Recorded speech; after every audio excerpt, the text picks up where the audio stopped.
Hello students, अपने कर रहे हैं प्रश्नावली नंबर 2। इसमें आज अपने देखते हैं 2.1। तो आप मैथ की बुक अपने पास रखें और इसमें मैं फर्स्ट क्वेश्चन स्टार्ट करवा रहा हूँ आपको। फर्स्ट क्वेश्चन क्या है अपने पास, निम्नलिखित व्यंजकों में कौन कौन एक चर के बहुपद हैं। निम्नलिखित व्यंजकों में कौन कौन एक चर के बहुपद हैं और कौन कौन नहीं हैं, कारण के साथ अपने उत्तर लिखिए। तो देखिए फर्स्ट का फर्स्ट है 4x² minus 3x plus 7, 4x² minus 3x plus 7। अब अपने को बताना है एक चरीय बहुपद कौन सा है, केवल एक चर का बहुपद। ठीक है, तो देखो एक चर का बहुपद है। क्यों है एक चर का बहुपद? क्योंकि सिर्फ इसमें क्या आ रहा है, एक ही चर आ रहा है, x आ रहा है। ठीक है, और x की सभी घातें भी क्या हैं, पूर्ण है। यानी यहाँ पे 2 हैं और यहाँ पे घात कितनी है, 1। यानी घात इसकी क्या है, पूर्ण संख्या है। तो अपने क्या लिख सकते हैं, क्या है ये, एक चर का बहुपद है। तो अपने इसमें लिखेंगे 4x² माइनस 3x प्लस 7 में इसकी सभी घातें में x की सभी घातें पूर्ण संख्या है। क्या है, पूर्ण संख्या है। 4x² माइनस 3x प्लस 7 में x की सभी घात पूर्ण संख्या है, इसलिए यह एक चर का बहुपद है। इसलिए यह एक चर का बहुपद है। देखिए एक चर के बहुपद के लिए क्या अपने को देखना था, पहले तो एक ही चर आए, उसमें एक ही चर मतलब x x x में ही हो अगर है तो। फिर इसकी घातें क्या हों, पूर्ण संख्या हों। पूर्ण संख्या का मतलब 0 1 2 3 4 आगे तक चलते रहे। तो 2 भी पूर्ण है, यहाँ पे x की घात 1 है, ये भी पूर्ण है। तो x की घातें क्या है, पूर्ण संख्या है, इसलिए यह है क्या है, एक चर का बहुपद है। कौन से चर का बहुपद है, x चर का एक बहुपद है। इसी प्रकार इसका दूसरा देखते हैं अपने, y² प्लस √2। क्या देखते हैं, y² प्लस √2। अब इसमें देखो y² प्लस √2 में भी एक ही चर आ रहा है y, और इसकी घात भी क्या है, पूर्ण है। तो अपने क्या लिखेंगे, y² प्लस √2 में y की घात पूर्ण संख्या है। क्या है, y की घात पूर्ण संख्या है, इसलिए यह एक चर का बहुपद है। इसके बाद इसका थर्ड अपने लेते हैं। थर्ड में फिर क्या बताना है अपने को, 3√t प्लस t√2। ये क्वेश्चन दिया हुआ है 3√t प्लस t√2। अब देखिए चर तो एक जैसा ही है t यहाँ पे, लेकिन डिपेंड अब किस पे कर रहा है, घात पे डिपेंड कर रहा है।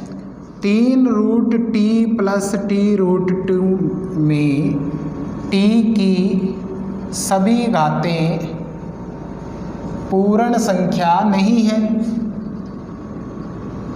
क्यों नहीं है पूर्ण संख्या, देखिए √t है जो, इसका मतलब क्या है, रूट का अंडर रूट का मीन क्या है, यहाँ पे घात आदि।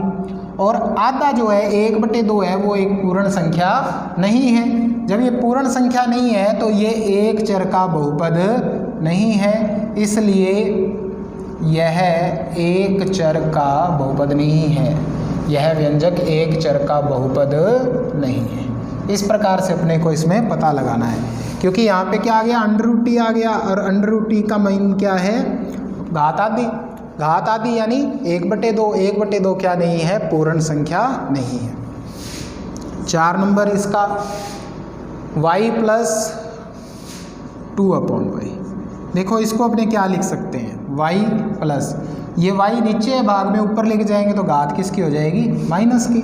तो अपने को पता चल रहा है व्यंजक जो है y प्लस 2y माइनस 1 में y की सभी घातें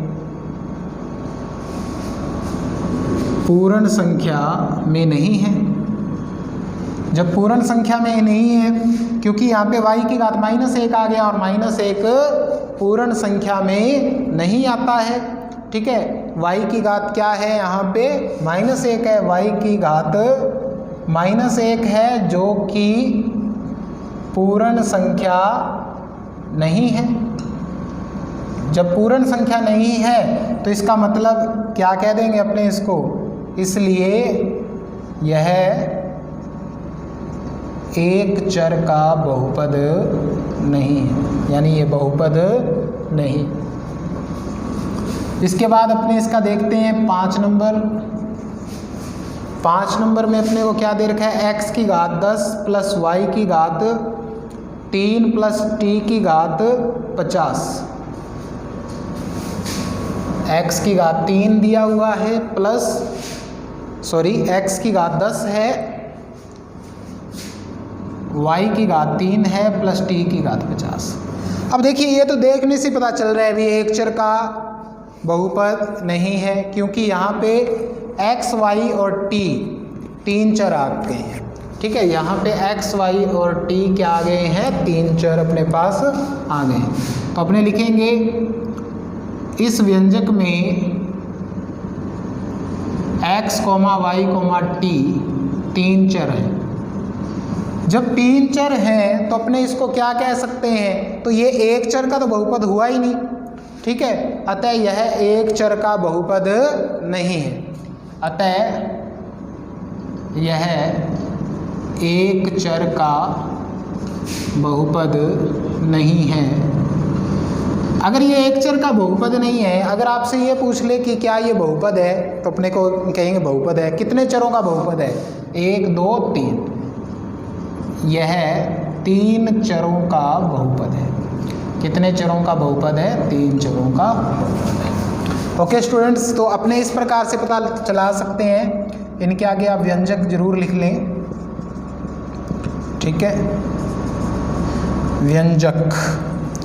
ठीक है, यानी कहने का मतलब x एक जैसा है तो एक चर का हो सकता है, लेकिन कब, साथ में एक शर्त ये भी होती है, घाते क्या होनी चाहिए, पूर्ण संख्या होनी चाहिए। क्या होनी चाहिए, पूर्ण संख्या।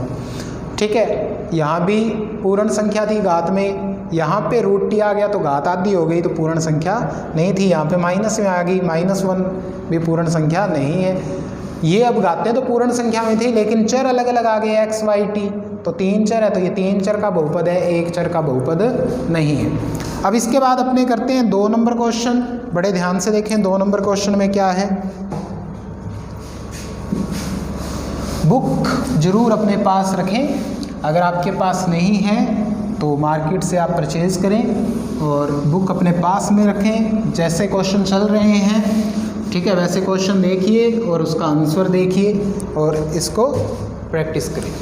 फिर देखिए सेकंड क्वेश्चन, निम्नलिखित में से प्रत्येक में x² का गुणांक लिखिए। देखिए सेकंड का फर्स्ट 2 + x² + x, किसका गुणांक लिखना है, x² का गुणांक लिखना है।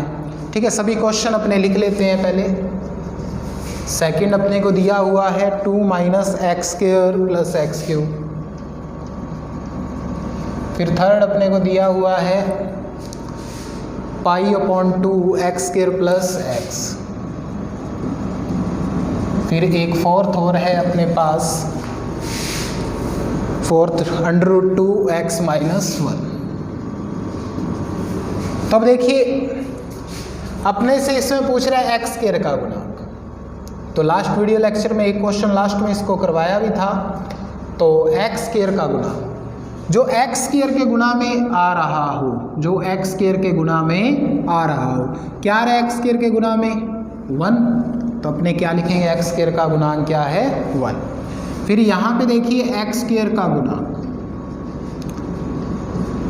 देखिए यहाँ पे अब संख्या तो कोई नहीं दी, लेकिन x² आया है तो कुछ ना कुछ तो होगा, यानी 1 तो होगा कम से कम। तो x² का गुणांक क्या है यहाँ पे -1। फिर यहाँ पे देखिए x² का गुणांक,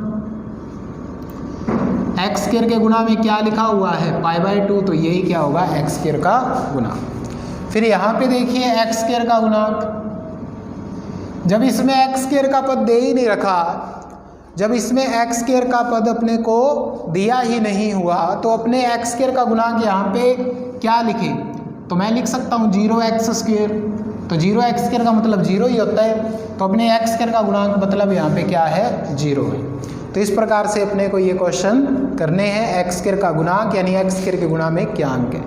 x² दिया हुआ है, इसके गुणा में कुछ नहीं है, तो अपने क्या ले सकते हैं 1 x² का गुणांक। यहाँ भी कुछ नहीं दिया हुआ लेकिन बार माइनस है तो इसलिए -1। यहाँ पे π/2 दिया है, यहाँ पे x² है ही नहीं था, टर्म ही नहीं थी x² की, तो इसलिए उसका गुणांक क्या होगा 0।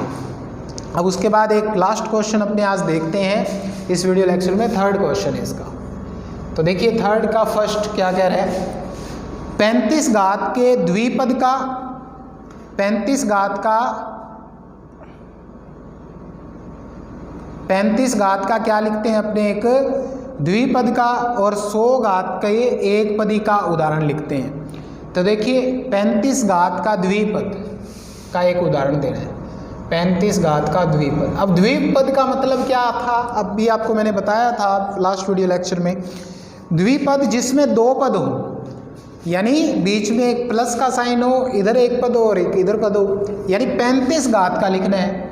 तो 35 घात का कुछ भी लिख सकते हैं अपने, x की घात 35, ठीक है, 35 घात का द्विपद लिखना है तो x की घात 35 + 2 लिख दो। बहुत सारे एग्जाम्पल आप दे सकते हो, ठीक है, अदर एग्जाम्पल्स भी आप दे सकते हो। इसके क्या दे सकते हो, 2x की घात 35 + 4, ठीक है, और लिख लीजिए y की घात 35 + 8, z की घात 35 + 7। इस प्रकार से बहुत सारे एग्जाम्पल आप द्विपद के दे सकते हो। या और लिख लो कोई 2x की घात 35 + x। इस प्रकार से अपने बहुत सारे एग्जाम्पल्स इसके दे सकते हैं 35 घात के द्विपद के, यानी दो पद होने चाहिए इसमें, ठीक है। उसके बाद इसी में सेकंड है, वो क्या कह रहा है, 100 घात का एक पदी, 100 घात का एक पदी का उदाहरण देना है। एक पदी का मतलब जिसमें केवल एक ही पद हो, तो कुछ भी लिख लो आप, 3x की घात 100, या फिर अदर एग्जाम्पल्स देने हैं तो आप दे सकते हो y की घात 100, z की घात 100, 3z की घात 100, ठीक है, 3x की घात तो लिख चुके हैं अपने, 5x की घात 100। इस प्रकार से अपने विभिन्न इसके उदाहरण दे सकते हैं। तो स्टूडेंट्स अपने आज जो क्वेश्चन किए भी कौन सा एक चर का बहुपद है या नहीं है उसके बारे में अपने देखा, फिर अपने x² के गुणांक के बारे में देखा, ठीक है, और फिर 35 घात का द्विपद और 100 घात का एक पदी, यानी अपने इसके 3 क्वेश्चंस कंप्लीट कर चुके हैं। आप इन क्वेश्चंस को देखें, अपनी फेयर नोटबुक में इनको नोट करें। Thank you.